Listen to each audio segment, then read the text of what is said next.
നമസ്തേ. രാജ്യാന്തരത്തിലേക്ക് സ്വാഗതം. ആദ്യം പ്രധാന തലക്കെട്ടുകൾ.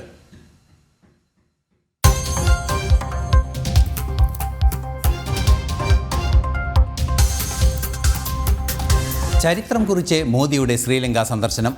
ഭാരതവുമായി ആദ്യ സൈനിക ധാരണ ഒപ്പുവെച്ച് ശ്രീലങ്ക. ശ്രീലങ്കൻ സൈന്യത്തിന് ഭാരതത്തിൽ പരിശീലനം നൽകും.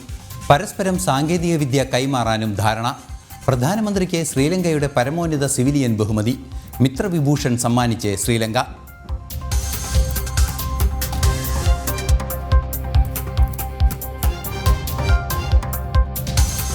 രാമനവമി നാളെ. ആഘോഷങ്ങൾക്കൊരുങ്ങി രാജ്യം. അയോധ്യയിൽ 2 ലക്ഷം ദീപങ്ങൾ തെളിയും. ദർശന സമയം നീട്ടും. അയോധ്യയിലെത്തുന്ന എല്ലാ തീർത്ഥാടകർക്കും രാമജന്മോത്സവം തത്സമയം കാണാൻ LED സ്ക്രീനുകൾ. കനത്ത സുരക്ഷാ ക്രമീകരണങ്ങൾ. രാമനവമി ആഘോഷങ്ങൾക്ക് അനുമതി നിഷേധിച്ച് ബംഗാളിലെ ജാദവ്പൂർ സർവകലാശാല. ഈദ് ആഘോഷിച്ച സർവകലാശാലയിൽ രാമനവമിയും ആഘോഷിക്കുമെന്ന് ABVP.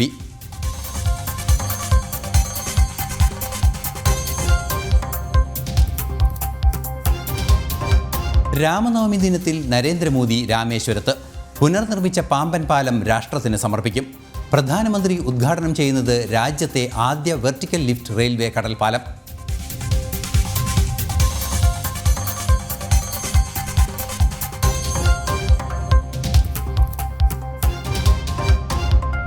ഇന്ത്യൻ മഹാസമുദ്രത്തിൽ വമ്പ് വേണ്ട.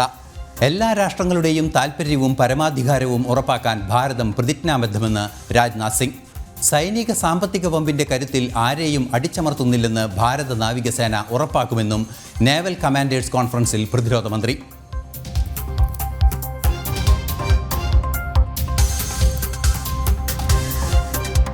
കേന്ദ്രമന്ത്രി കിരൺ റിജിജു മുനമ്പത്തേക്ക്. ഈ മാസം 9-ന് അഭിനന്ദൻ സഭ ഉദ്ഘാടനം ചെയ്യും. വഖഫ് ഭേദഗതി ചെയ്ത കേന്ദ്ര സർക്കാരിനും പ്രധാനമന്ത്രിക്കും അഭിവാദ്യവുമായി മുനമ്പം ജനത.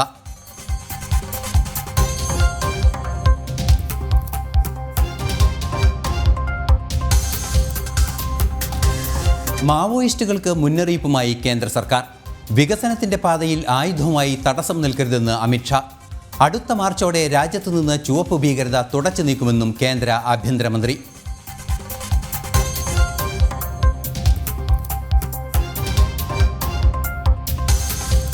ഗോകുലം ഗോപാലനെ LTTE ബന്ധമെന്ന് ആരോപണം. ആഞ്ഞടിച്ച് RSS മുഖപത്രം. എമ്പുരാൻ ഫണ്ടിംഗ് അന്വേഷിക്കണമെന്നും organiser. Gokulam group RBI FEMA ചട്ടങ്ങൾ ലംഘിച്ചെന്ന് ED കണ്ടെത്തൽ. റെയ്ഡിൽ 1.5 കോടി രൂപ പിടിച്ചെടുത്തു. 592.54 കോടി രൂപ വിദേശ ഫണ്ട് സ്വീകരിച്ചെന്നും ED.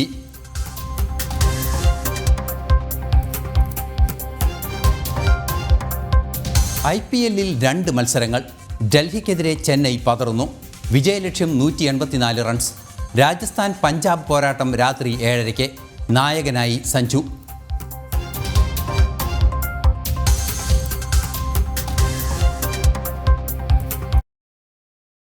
സഹകരണം ശക്തമാക്കി.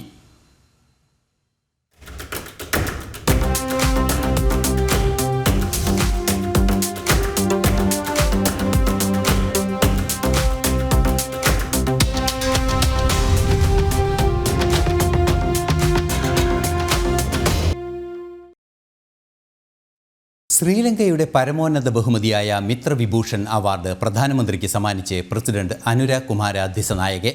മത്സ്യത്തൊഴിലാളികളെ കസ്റ്റഡിയിലെടുക്കേണ്ടി വന്നാൽ വൈകാതെ വിട്ടയക്കുന്നതിനുള്ള ധാരണ ഇരു രാജ്യങ്ങൾ തമ്മിൽ തയ്യാറാക്കിയതായും പ്രധാനമന്ത്രി പറഞ്ഞു.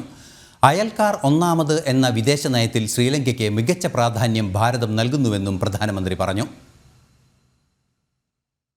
രാജ്യത്തിന്റെ പരമോന്നത ബഹുമതിയായ ലങ്ക മിത്രവിഭൂഷൺ നൽകിയാണ് പ്രധാനമന്ത്രി നരേന്ദ്രമോദിയെ ശ്രീലങ്ക ആദരിച്ചത്. പരമോന്നത ബഹുമതി ശ്രീലങ്കൻ പ്രസിഡന്റ് അനുര കുമാര ദിസനായകെ പ്രധാനമന്ത്രി നരേന്ദ്രമോദിക്ക് സമ്മാനിച്ചു.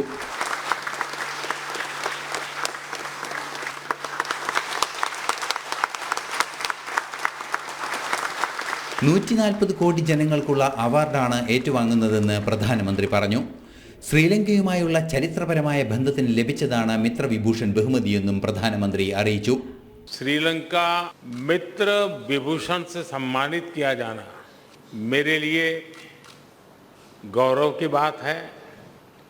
यह सम्मान केवल मेरा सम्मान नहीं बल्कि यह 140 करोड़ भारतीयों का सम्मान। ഡിജിറ്റൽ UPI രംഗത്ത് ഭാരതം നൽകിയ മികച്ച പിന്തുണയ്ക്കും സഹായത്തിനും നന്ദി പറയുന്നതായി ശ്രീലങ്കൻ പ്രസിഡന്റ് അനുരകുമാര ദിസനായകയും അറിയിച്ചു. Sri Lanka recognizes the importance of developing a digital economy to drive growth, innovation and efficiency. Furthering this policy initiative, Prime Minister Modi and I discussed possible collaboration in digitalization in multiple domains. ഇരു രാജ്യങ്ങളിലെയും നാവികസേനയുടെ പിടിയിലാകുന്ന മീൻപിടുത്ത തൊഴിലാളികളെ കാലതാമസം കൂടാതെ വിട്ടയക്കുന്നതിനും ബോട്ടുകൾ വിട്ടുകൊടുക്കുന്നതിനും ധാരണയായതായി പ്രധാനമന്ത്രി നരേന്ദ്രമോദി പറഞ്ഞു. യഥാർത്ഥ അയൽക്കാർ ഒന്നാമത് എന്ന ആശയത്തിൽ ഭാരതം ശ്രീലങ്കയോട് ഉത്തരവാദിത്വം നിർവഹിക്കും. ഇക്കാര്യത്തിൽ ശ്രീലങ്കയ്ക്ക് വലിയ പ്രാധാന്യം നൽകുന്നുവെന്നും പ്രധാനമന്ത്രി നരേന്ദ്രമോദി പറഞ്ഞു. ഇരു രാജ്യങ്ങളും തമ്മിൽ വൈദ്യുത ഗ്രിഡ് ഇന്റർ കണക്ടിവിറ്റി സ്ഥാപിക്കുമെന്നും പ്രധാനമന്ത്രി നരേന്ദ്രമോദി പറഞ്ഞു. ഇന്റർനാഷണൽ ഡെസ്ക്, ജനം. ഭാരതവുമായി ആദ്യ സൈനിക ധാരണ ഒപ്പുവെച്ച് ശ്രീലങ്ക. ധാരണ പ്രകാരം ശ്രീലങ്കൻ സൈന്യത്തിന് ഭാരതത്തിൽ പരിശീലനം നൽകും. സാങ്കേതികവിദ്യയും മറ്റു സൈനിക വിവരങ്ങളും പരസ്പരം ഇരു രാജ്യങ്ങളും കൈമാറും. 7 സുപ്രധാന കരാറുകളാണ് പ്രധാനമന്ത്രി നരേന്ദ്രമോദിയുടെ ശ്രീലങ്ക സന്ദർശനത്തിൽ ഒപ്പുവെച്ചത്. സൈനിക രംഗത്തെ സഹകരണത്തിനുള്ള ധാരണയാണ് ഇതിൽ പ്രധാനം. 5 വർഷത്തേക്കാണ് ഭാരതവുമായി സൈനിക കരാറിൽ ഒപ്പുവെച്ചത്. ഇക്കാലയളവിൽ ശ്രീലങ്കൻ സൈന്യത്തിന് ഭാരതത്തിൽ പരിശീലനം നൽകും. പരിശീലനത്തിന് പുറമെ സാങ്കേതിക വിദ്യയും സുരക്ഷ സംബന്ധിച്ച് നിർണായക വിവരങ്ങളും കൈമാറും. സുപ്രധാനമായ ഒരു വെളിപ്പെടുത്തലും ശ്രീലങ്കൻ പ്രസിഡന്റിന്റെ ഭാഗത്തു നിന്നുണ്ടായി. ഇന്ത്യയുടെ സുരക്ഷയ്ക്ക് വീഴ്ച വരുന്ന യാതൊന്നും തങ്ങളുടെ ഭാഗത്തു നിന്നും ഉണ്ടാകില്ല. ശ്രീലങ്കയുടെ മണ്ണ് അതിനായി ആരും പ്രയോജനപ്പെടുത്തില്ലെന്നും അനുരകുമാര ദിസ്നായകെ പറഞ്ഞു. ഭാരതം ആശങ്ക അറിയിച്ചതിനെ തുടർന്ന് ചൈനീസ് മുങ്ങിക്കപ്പലുകൾ കൊളംബോ തീരത്ത് അടുക്കുന്നത് നേരത്തെ ശ്രീലങ്ക തടഞ്ഞിരുന്നു. കൊളംബോ തീരത്തുള്ള വിദേശ പരീക്ഷണ കപ്പലുകളുടെ സാന്നിധ്യവും ഇന്ത്യയുടെ പരാതിയെ തുടർന്ന് നേരത്തെ തടഞ്ഞിരുന്നതായി ദിസ്നായകെ അറിയിച്ചു. ഇന്റർനാഷണൽ ഡെസ്ക്, ജനം. നാളെ രാമനവമി.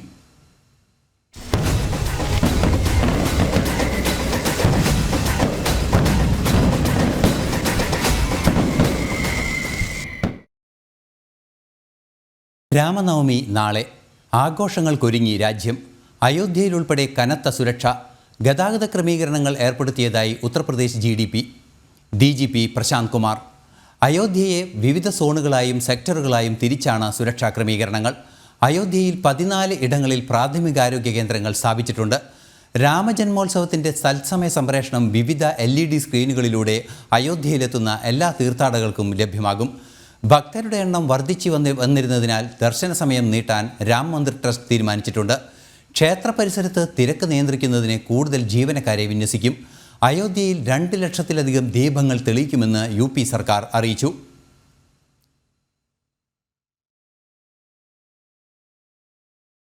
രാമനവമി ആഘോഷങ്ങൾക്ക് അനുമതി നിഷേധിച്ച് പശ്ചിമ ബംഗാളിലെ ജാദവ്പൂർ സർവകലാശാല. ആഘോഷങ്ങൾ സംഘടിപ്പിക്കാനുള്ള ABVPയുടെ അപേക്ഷ അംഗീകരിക്കാനാവില്ലെന്ന് അധികൃതർ അറിയിച്ചു. ഈദ് ആഘോഷങ്ങൾക്ക് സർവകലാശാല അനുമതി നൽകിയിരുന്നെന്നും രാമനവമി ആഘോഷിക്കുമെന്നും ABVP അറിയിച്ചു. രാമക്ഷേത്ര പ്രാണപ്രതിഷ്ഠയോടനുബന്ധിച്ച് ഇടതുപക്ഷ വിദ്യാർത്ഥി സംഘടനകളും ABVPയും തമ്മിൽ സംഘർഷമുണ്ടായത് ചൂണ്ടിക്കാട്ടിയാണ് സർവകലാശാല രാമനവമി ആഘോഷ ചരിത്രമെഴുതാൻ പാമ്പൻ പാലം.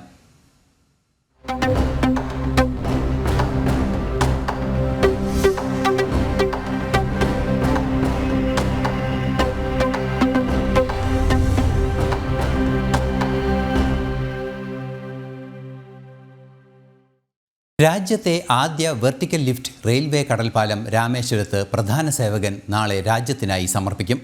നിരവധി സവിശേഷതകളോടുകൂടിയാണ് രാമേശ്വരത്തെ പാമ്പൻ പാലം പുനർനിർമ്മിച്ച് രാജ്യത്തിനായി സമർപ്പിക്കുന്നത്.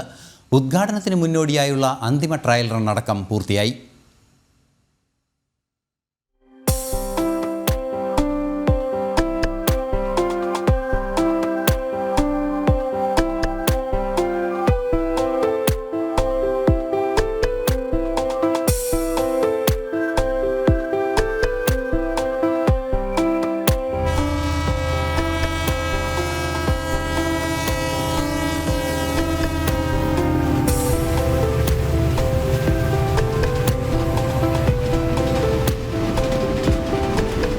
ബ്രിട്ടീഷ് ഭരണകാലത്ത് 1914 രാമേശ്വരത്തെ പാമ്പൻ പാലം നിർമ്മിച്ചത്.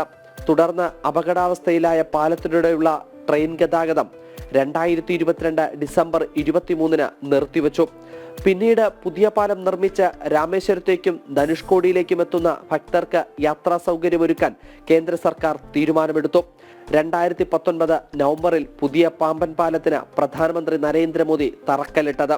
99ഓളം പില്ലറുകളിൽ 2.5 കിലോമീറ്ററോളം ദൂരത്തിലാണ് ഈ പാമ്പൻ പാലത്തിന്റെ നിർമ്മാണം നടന്നിരിക്കുന്നത്.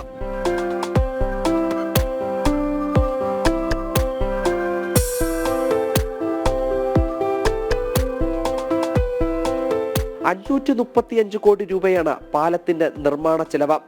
റെയിൽവേയുടെ എഞ്ചിനീയറിംഗ് വിഭാഗമായ റെയിൻ വികാസ് നിഗം ലിമിറ്റഡാണ് പുതിയ പാമ്പൻ പാലം നിർമ്മിച്ചത്. പഴയ പാലത്തിന്റെ ഒരു ഭാഗം സ്മാരകമായി മാറ്റാനും തീരുമാനിച്ചിട്ടുണ്ട്.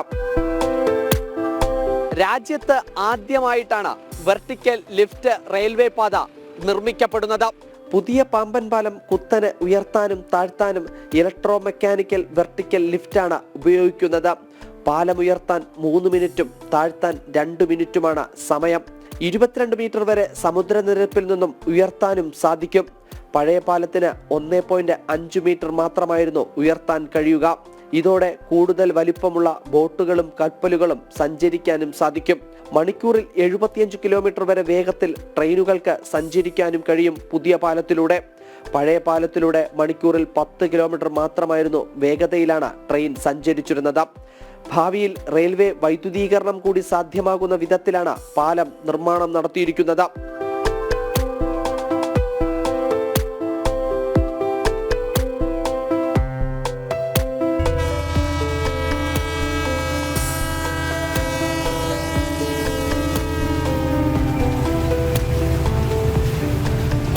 ട്രയൽ റൺ പൂർത്തിയായി കഴിഞ്ഞു. ഇനി രാമേശ്വരത്തെ പാമ്പൻ പാലം രാജ്യത്തിന് സമർപ്പിക്കാൻ മണിക്കൂറുകൾ മാത്രമാണ് അവശേഷിക്കുന്നത്. രാജ്യത്തിന്റെ പ്രധാന സേവകൻ ഈ പാലം രാജ്യത്തിന് സമർപ്പിക്കുമ്പോൾ അത് ചരിത്ര നിമിഷമായിരിക്കും. രാമേശ്വരത്ത് നിന്നും ക്യാമറ അസിസ്റ്റന്റ് അഖിലേഷ് മുരുകനും ക്യാമറമാൻ നിധിനുമൊപ്പം അഖിൽ പാലോട്ടുമടം, ജനം, തിരുവനന്തപുരം. രാമേശ്വരത്ത് പാമ്പൻ പാലം ഉദ്ഘാടനത്തിനെത്തുന്ന പ്രധാനമന്ത്രിക്കായി ഒരുക്കുന്നത് വൻ സുരക്ഷാ സന്നാഹം. SPGക്ക് പുറമെ സംസ്ഥാന പോലീസും നാവിക കരസേനാ വിഭാഗവുമാണ് സുരക്ഷ നിർവഹിക്കുക. രാജ്യത്തെ ആദ്യ ഇലക്ട്രോ മെക്കാനിക്കൽ വെർട്ടിക്കൽ റെയിൽവേ പാലത്തിന്റെ ഉദ്ഘാടനത്തിനായി രാമേശ്വരത്തെത്തുന്ന പ്രധാനമന്ത്രി നരേന്ദ്രമോദിക്ക് വലിയ സുരക്ഷാ സംവിധാനമാണ് ഒരുക്കുന്നത്. SPG സുരക്ഷാ സംവിധാനത്തിന് പുറമെ 400ഓളം സംസ്ഥാന പോലീസ് സേനാംഗങ്ങളും കര, നാവിക, വ്യോമയാന മന്ത്രാലയത്തിലെ ഉദ്യോഗസ്ഥരും സുരക്ഷയുടെ ഭാഗമാകുന്നുണ്ട്. ശ്രീലങ്കൻ സന്ദർശനത്തിനു ശേഷമാണ് പ്രധാനമന്ത്രി രാമേശ്വരത്തേക്ക് എത്തുന്നത്. പ്രത്യേകം സജ്ജീകരിച്ച ഹെലിപ്പാഡിൽ ഇറങ്ങുന്ന പ്രധാനമന്ത്രി റോഡ് മാർഗം ആദ്യം രാമേശ്വരത്ത് ക്ഷേത്രത്തിൽ ദർശനത്തിനെത്തും. അവിടെ നിന്ന് പാമ്പൻ പാലത്തിലേക്ക്. അവിടെ പ്രത്യേകം സജ്ജീകരിച്ചിട്ടുള്ള സ്ഥലത്തു നിന്നാകും പ്രധാനമന്ത്രി പാലത്തിലൂടെയുള്ള ആദ്യ റെയിൻ ഗതാഗതത്തിന് ഫ്ലാഗ് ഓഫ് ചെയ്യുക. തുടർന്ന് പൊതുസമ്മേളന നഗരിയിലേക്ക്, അവിടെ നിന്ന് ഡൽഹിയിലേക്ക് മടങ്ങും. അഖിൽ പാലോട്ടുമടം, ജനം, രാമേശ്വരം. ഇന്ത്യൻ മഹാസമുദ്രത്തിൽ എല്ലാ രാഷ്ട്രങ്ങളുടെയും താൽപ്പര്യങ്ങൾ സംരക്ഷിക്കുമെന്ന് പ്രതിരോധ മന്ത്രി രാജ്നാഥ് സിംഗ്. ഇക്കാര്യത്തിൽ ഭാരതം പ്രതിജ്ഞാബദ്ധമാണ്. മറ്റെല്ലാ രാഷ്ട്രങ്ങളുടെയും പരമാധികാരം ഉയർത്തിപ്പിടിക്കുക എന്നത് തന്നെയാണ് ഭാരതത്തിൻ്റെ നയം. സൈനിക ബലം കൊണ്ടും സാമ്പത്തിക ശേഷി കൊണ്ടും ഏതെങ്കിലും രാജ്യങ്ങളുടെ മുകളിൽ അധീശത്വം സ്ഥാപിക്കുന്നതും ഭാരതത്തിൻ്റെ ലക്ഷ്യമല്ല. സൈനിക സുരക്ഷയ്ക്ക് പുറമെ വാണിജ്യ, സാമ്പത്തിക, സാംസ്കാരിക വിഷയങ്ങളിലും ഭാരതത്തിന് ഇന്ത്യൻ മഹാസമുദ്ര മേഖല സുപ്രധാനമെന്നും രാജ്നാഥ് സിംഗ് പറഞ്ഞു.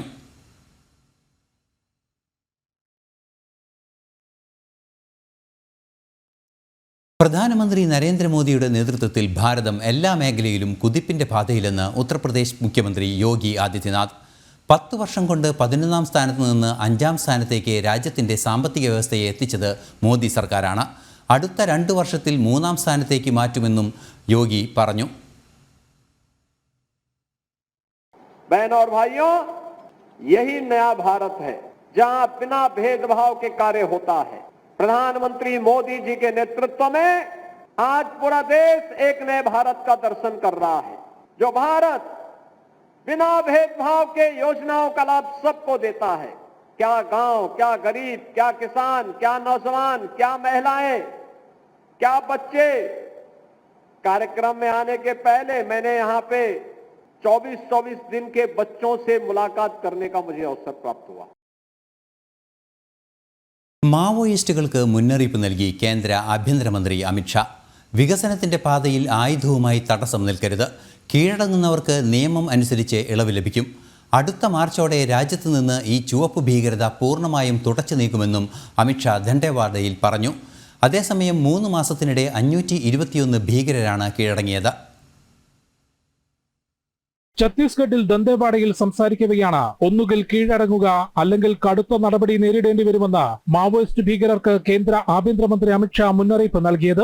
വെടിയൊച്ചകൾ ജനങ്ങളുടെ സമാധാനം കളഞ്ഞിരുന്ന കാലം കഴിഞ്ഞെന്നും വികസനത്തിന്റെ പാതയിൽ ആയുധവുമായി തടസ്സം നിൽക്കരുതെന്നും അമിത്ഷാ പറഞ്ഞു. കീഴടങ്ങുന്ന ഭീകരർക്ക് കേന്ദ്ര സംസ്ഥാന സർക്കാരുകൾ നിയമപ്രകാരം സംരക്ഷണം നൽകും. നിലവിൽ മാവോയിസ്റ്റ് സാന്നിധ്യമുള്ള ഗ്രാമങ്ങളുടെ വികസനത്തിന് പ്രത്യേക ഫണ്ട് അനുവദിക്കുമെന്നും അദ്ദേഹം അറിയിച്ചു. बम धमाके होते थे। मैं आज भी सभी जिनके हाथ में हथियार है वो और हथियार नहीं है वो सभी नक्सली भाइयों को विनती करने आया हूं, आप हथियार डाल दीजिए, मेन स्ट्रीम में आइए, आप हमारे अपने हैं।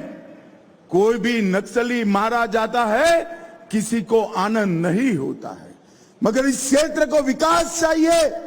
हमारे देश के प्रधानमंत्री जो 50 साल से विकास नहीं हुआ, नरेंद्र मोदी जी ये 5 साल में बस्तर को सब कुछ देना चाहते हैं, सब कुछ देना चाहते हैं. അടുത്ത വർഷം മാർച്ചോടെ രാജ്യത്തു നിന്ന് ചുവപ്പൻ ഭീകരത പൂർണ്ണമായും തുടച്ചു നീക്കുമെന്നും അമിത്ഷാ പറഞ്ഞു. ഛത്തീസ്ഗഡിൽ മാവോയിസ്റ്റ് വിരുദ്ധ പ്രവർത്തനങ്ങളുടെ ഭാഗമായി കഴിഞ്ഞ 3 മാസത്തിനിടെ 521 ഭീകരർ കീഴടങ്ങിയിട്ടുണ്ട്.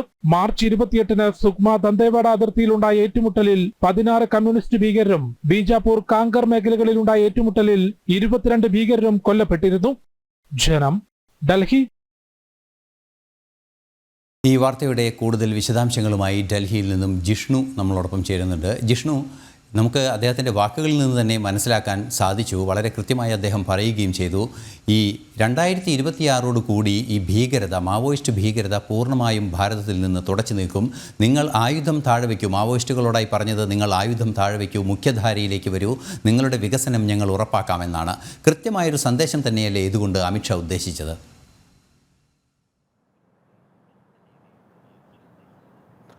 ഐസൻ, ഛത്തീസ്ഗഡിൽ ഉൾപ്പെടെ മാവോയിസ്റ്റ് വിരുദ്ധ പോരാട്ടവും മാവോയിസ്റ്റ് വിരുദ്ധ നടപടികളും ശക്തമാക്കിക്കൊണ്ട് സുരക്ഷാ സേന മുൻപോട്ട് പോകുന്ന പശ്ചാത്തലത്തിലാണ് നിലവിൽ രാജ്യത്ത് മാവോയിസ്റ്റ് സാന്നിധ്യം ശേഷിക്കുന്ന ഛത്തീസ്ഗഡിന്റെ മണ്ണിൽ നിന്നുകൊണ്ട് തന്നെ, ദന്തേവാഡയിൽ നിന്നുകൊണ്ട് കേന്ദ്ര ആഭ്യന്തരമന്ത്രി അമിത്ഷാ കമ്മ്യൂണിസ്റ്റ് ഭീകരർക്ക് കൃത്യമായ മുന്നറിയിപ്പ് നൽകിയിട്ടുള്ളത്. ഒന്നുകിൽ ആയുധം ഉപേക്ഷിച്ചുകൊണ്ട് മുഖ്യധാരയിലേക്ക് വരിക, അവർക്ക് കൃത്യമായ സംരക്ഷണവും പുനരധിവാസ പ്രവർത്തനവും നിയമം അനുശാസിക്കുന്ന തരത്തിൽ കേന്ദ്ര സംസ്ഥാന സർക്കാരുകൾ ഒരുക്കും. ആയുധം എത്തുന്നവർക്ക് പുനരധിവാസ പദ്ധതികളുണ്ടാകും. ആയുധം ഉപേക്ഷിച്ച് മുഖ്യധാരയിലേക്ക് എത്തുന്ന കമ്മ്യൂണിസ്റ്റ് ബാധിത മേഖലകൾക്ക് പ്രത്യേക വികസന പദ്ധതികൾ കേന്ദ്ര സംസ്ഥാന സർക്കാരുകൾ നൽകും എന്ന കാര്യമാണ് അമിത്ഷാ വ്യക്തമാക്കിയിട്ടുള്ളത്. ഒപ്പം അദ്ദേഹം കൂട്ടിച്ചേർത്തിട്ടുള്ളത്, മുൻപ് വെടിയൊച്ചകളും ബോംബുകളും ജനങ്ങളുടെ സമാധാനം തകർത്തിരുന്ന കാലം കഴിഞ്ഞു. ഇനി വികസനത്തിന്റെ വഴിയിൽ ആയുധമെടുത്തുകൊണ്ട് ആരും തടസ്സം നിൽക്കരുത്. അങ്ങനെയുള്ളവർക്ക് കർശനമായ നിയമ നടപടികൾ നേരിടേണ്ടി വരുമെന്ന കാര്യം കൂടിയാണ് അമിത്ഷാ വ്യക്തമാക്കിയിട്ടുള്ളത്. അതായത് ഒന്നുകിൽ കീഴടങ്ങി നിയമം അനുശാസിക്കുന്ന തരത്തിൽ പുനരധിവാസ പ്രവർത്തനങ്ങളുടെ ഭാഗമായി മുഖ്യധാരയിലേക്ക് എത്തുക, അതല്ലെങ്കിൽ കടുത്ത നിയമ നടപടിക്ക് വിധേയമാവുക എന്ന കൃത്യമായ നിർദ്ദേശം, മുന്നറിയിപ്പാണ് അമിത്ഷാ നൽകിയിട്ടുള്ളത്. നേരത്തെ സമാനമായ മുന്നറിയിപ്പ് കശ്മീരിൽ ഭീകരവാദികൾ അഴിഞ്ഞാടിയിരുന്ന കശ്മീരിലും വിഘടനവാദ പ്രവർത്തനങ്ങൾ കൊടികുത്തി നിന്നിരുന്ന വടക്കിഴക്കൻ സംസ്ഥാനങ്ങളിലുമെല്ലാം തന്നെ കേന്ദ്ര ആഭ്യന്തരമന്ത്രി അമിത്ഷായും പ്രധാനമന്ത്രി നരേന്ദ്രമോദിയും നമ്മൾ കണ്ടിട്ടുള്ളതാണ്. അവിടെയെല്ലാം തന്നെ വിഘടനവാദത്തിന്റെ, ഭീകരവാദത്തിന്റെ മുനയൊടിച്ചുകൊണ്ട്, അത് ജനങ്ങളുടെ ജീവിത സാഹചര്യം മെച്ചപ്പെടുത്തിക്കൊണ്ടും ആയുധം ഉപേക്ഷിച്ച് കീഴടങ്ങുന്നവർക്ക് നിയമം അനുശാസിക്കുന്ന പുനരധിവാസ പ്രവർത്തനങ്ങൾ നടത്തിയിട്ടും, ഒപ്പം ആയുധം എടുക്കുന്നവർക്ക് അതേ നാണയത്തിൽ കർശനമായ മറുപടി കൊടുത്തുകൊണ്ട് തന്നെയാണ് ആ മുന്നറിയിപ്പുകൾ കേന്ദ്ര സർക്കാരും ആഭ്യന്തരമന്ത്രിയും ഉൾപ്പെടെയുള്ളവർ നിറവേറ്റിയിട്ടുള്ളത്. ഇപ്പോൾ സമാനമായ മുന്നറിയിപ്പ് ഛത്തീസ്ഗഡിൽ ദന്തേവാഡയുടെ മണ്ണിൽ നിന്നുകൊണ്ട് കേന്ദ്ര ആഭ്യന്തരമന്ത്രി അമിത്ഷാ നൽകിയിരിക്കുകയാണ്. അത്തരത്തിൽ ആയുധം വെച്ച് കീഴടങ്ങുന്നവരാരെയും കൊല്ലുന്നത്, അല്ലെങ്കിൽ ഇത്തരത്തിൽ മാവോയിസ്റ്റ് ഭീകരവാദികളെ വധിക്കുന്നത് ആർക്കും സന്തോഷം നൽകുന്ന കാര്യമല്ല. അത്തരത്തിൽ ജീവൻ നഷ്ടപ്പെടുന്നത് സന്തോഷമുള്ള കാര്യമല്ല. അതുകൊണ്ട് ആയുധം വെച്ച് കീഴടങ്ങുക, ആയുധം വെച്ച് കീഴടങ്ങുന്ന കുറയുന്ന മാവോയിസ്റ്റ് സാന്നിധ്യമുള്ള ഗ്രാമങ്ങളുടെ പുനരധിവാസത്തിന് 1 കോടി രൂപയുടെ പ്രത്യേക പാക്കേജ് നൽകും എന്നുള്ളതാണ് ആഭ്യന്തരമന്ത്രി വ്യക്തമാക്കിയത്. അത്തരത്തിൽ പുനരധിവാസ പ്രവർത്തനവും ഭീകരവിരുദ്ധ നടപടികളും സ്വീകരിച്ചുകൊണ്ട് മുൻപ് ഭീകര സാന്നിധ്യം അതിശക്തമായുണ്ടായിരുന്ന മേഖലകളിലെല്ലാം തന്നെ ഇന്ന് സമാധാനം ഉറപ്പാക്കാൻ കേന്ദ്ര സർക്കാരിന് സാധിച്ചിട്ടുണ്ട്. അവിടെയും ജനാധിപത്യത്തിന്റെ വെളിച്ചം വീശിക്കൊണ്ട് വോട്ടെടുപ്പിൽ ആളുകൾ വ്യാപകമായി പങ്കെടുക്കുന്നു. റിപ്പബ്ലിക് ദിനത്തിലും സ്വാതന്ത്ര്യ ദിനത്തിലും രാജ്യത്തിന്റെ ത്രിവർണ്ണ പതാക മാവോയിസ്റ്റ് സാന്നിധ്യം ഉണ്ടായിരുന്ന മേഖലകളിൽ പറക്കുന്നു. അത്തരത്തിൽ വലിയ മാറ്റം ഛത്തീസ്ഗഡിൽ വരുമ്പോഴാണ് ഒന്നുകിൽ കീഴടങ്ങുക, അതല്ലെങ്കിൽ ശക്തമായ നിയമ നടപടി നേരിടുക എന്ന മുന്നറിയിപ്പ് ആഭ്യന്തരമന്ത്രി അമിത്ഷാ നൽകിയിട്ടുള്ളത്. കഴിഞ്ഞ 3 മാസത്തിനിടെ 521 കമ്മ്യൂണിസ്റ്റ് ഭീകരർ ആയുധം വെച്ച് കീഴടങ്ങി. കൂടാതെ ഭീകരവിരുദ്ധ പോരാട്ടത്തിന്റെ ഭാഗമായി